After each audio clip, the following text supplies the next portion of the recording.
Heydər Əliyev Fondu və Aidiya İctimai Birliyinin təşkilatçılığı, Mədəniyyət Nazirliyinin tərəfdaşlığı ilə Bakıda keçirilən Art Weekend müxtəlif ölkələrdən sənət və mədəniyyət nümayəndələrini bir araya gətirib. Festival çərçivəsində paytaxtın muzey, qalereya və mədəni məkanlarında sərgilər, performanslar və görüşlər təşkil olunub.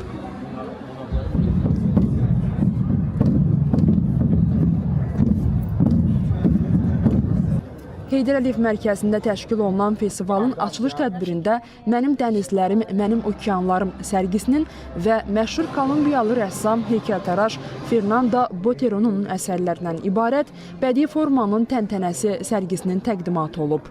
Mənim dənizlərim, mənim okeanlarım sərgisi suyun davamlılıq və yenilənmə rəmzi kimi əhəmiyyətini diqqətə çatdırıb. 2022-ci ildə Cenevrədə təqdim olunan və su ekosistemlərin qorunmasına çağıran bu sərgi Bakıda ilk dəfə nümayiş olunur. Müasir rəssamların əsərlərində su, həyatın, yaradıcılığın və ortaq gələcəyin mənbəyi kimi təqdim edilir. Dünya üçün vacib və hər yerdə insanlara təsir edən amillərlə bağlı mesajları yaymaq üçün incəsənətdən bir platforma kimi istifadə etmək çox önəmlidir. Elə bu sərgi də onu nümayiş etdirir və məncə incəsənətin gücü də bundadır. İlham vermək, maarifləndirmək və insanın düşüncəsinə yeni fikirlər açmaq. Okean həyatına hörmət və ləyaqətlə yanaşmaq lazımdır. Sərginin dəniz və okeanları qorumaq mövzusunda olması məncə çox vacibdir və belə bir təşəbbüsün burada həyata keçirildiyini görmək çox xoşdur. Bu sərgi okeanların qorunması və təbiət üçün real addımlar atmağın vaxtını göstərəcək. Festival çərçivəsində həmçinin məşhur kolumbiyalı rəssam heykəltaraş Fernando Botero'nun bədii formanın təntənəsi adlı sərgisi açılıb. Dance Ability Azərbaycanın inklusiv rəqsi tədbirə rəng qatıb.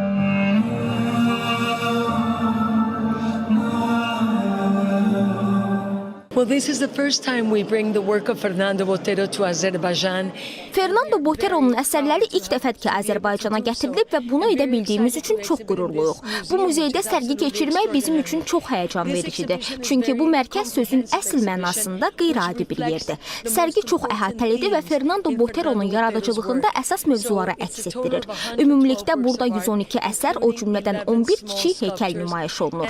Burada yalnız mövzular deyil, həm də rəssamın ömrü boyu mükəmməl şəkildə mənimsədiyi texnikaların müxtəlifliyi də təqdim edilir. Parlaq və həyat dolu işləri ilə tanınan rəssam Latin Amerikası ruhunu İtaliya intibahının klassik formaları ilə birləşdirib.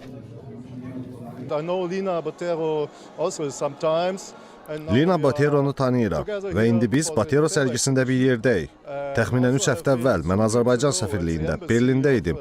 Orada Leyla Əliyevanın əsərlərinin sərgisi keçirilirdi və bugün burada da onları görürəm. Bu çox gözəldir. Art Weekend festivalı noyabrın 2-nədək davam edəcək. Fidan Mahmudova, Nuran Ələkbərli, Nemət Məmmədov, Şahnə Qasımova, ATV Xəbər.